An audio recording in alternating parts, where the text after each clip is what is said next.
As the Coachella Valley continues to grow as an entertainment and cultural empire in the California desert cities, Mutual 111 is your go-to for local and regional arts, literature, music, special events, and theater. From the Mutual Broadcasting System studios in Palm Springs, it's The Desert Scene with Bonnie G.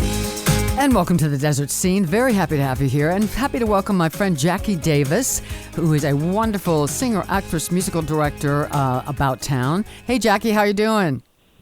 I am well. How are you today? Good. I know you have a number of things coming up. You're working on Elf, right? Coming up at Palm Canyon, is that? Yes, we open Friday, and it is just such a cute show. I mean, there's, you know, if you saw the movie, then that's a good indication of what you're going to see. But the music is charming and sweet and jazzy and fun, and I mean, you're just going to belly laugh. It's really a sweet show. And very cute show. So are you musical directing on that one?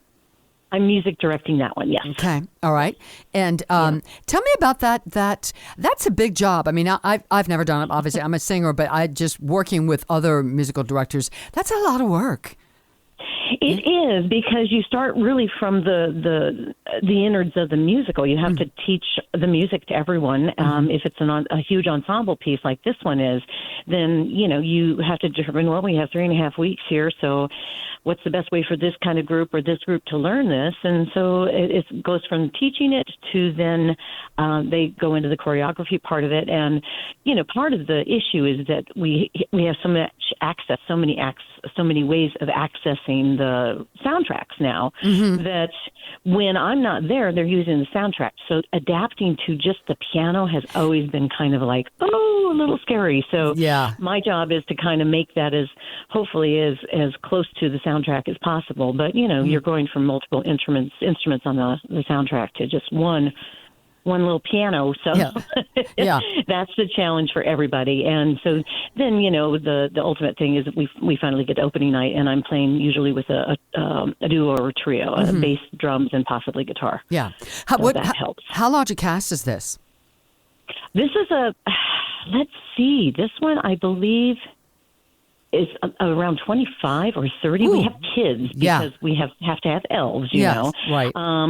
But and Scott Clinkscales is the guy who's playing Elf, and he's just marvelous at it. I mean, if you're a kid at heart, if you've got kids, bring them to this show, because it will get you in the Christmas spirit like nobody's business. Now, what's the secret? I mean, well, first of all, being a musical director is tough. Then when large casts are tough, but large casts with kids involved, that can be challenging to kind of corral all those people and keep them all focused. What's your secret to doing that?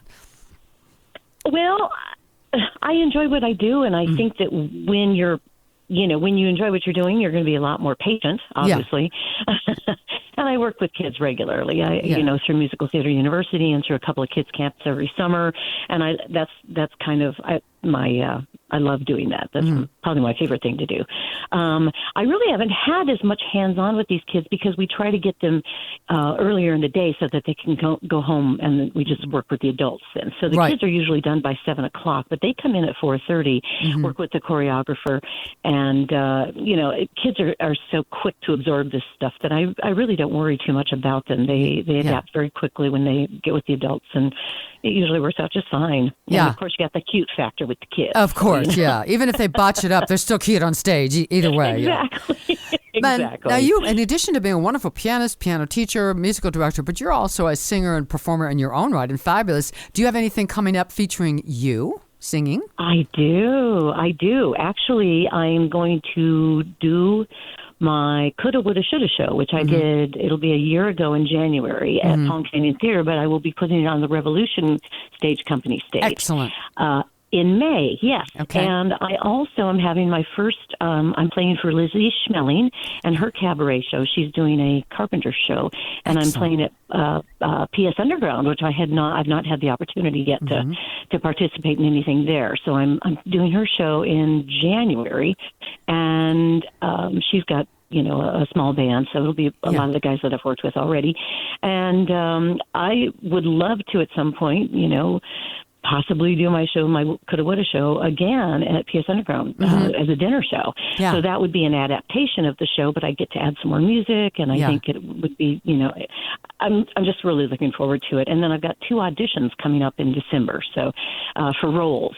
Okay. So, do you want to talk about that, or would you rather? Yeah. Okay. No, I'd love to. I'd love to. I've heard, wonderful things about working for Desert Theatricals, Ray and Josh, and I've worked with them in different capacities, but I'm auditioning for hopefully 2 of their shows. The one that I'm most excited about is Fiddler, because I grew up watching Fiddler on the Roof, and my sister was in Fiddler, and I've seen it a gazillion times, and I just love the show. It's one of my top 10.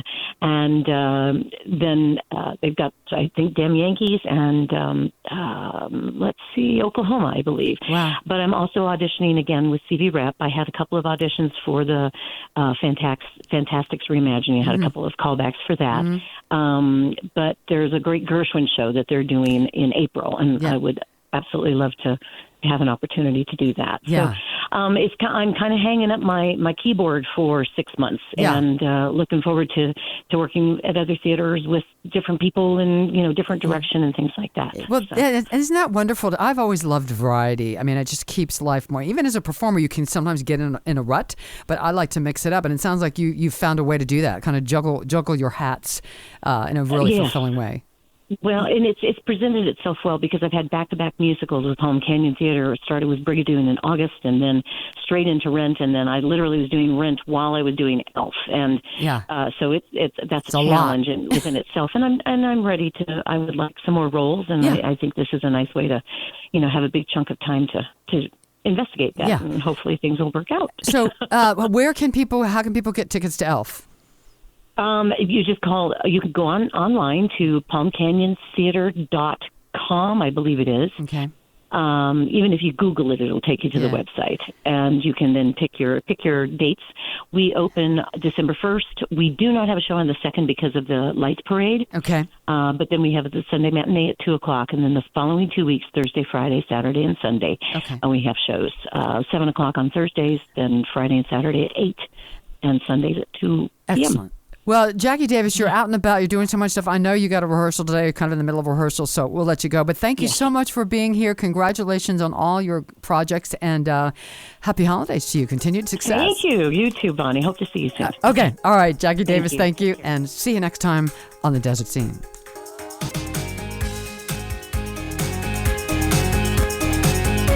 Join us again for The Desert Scene with Bonnie G. from Mutual 111.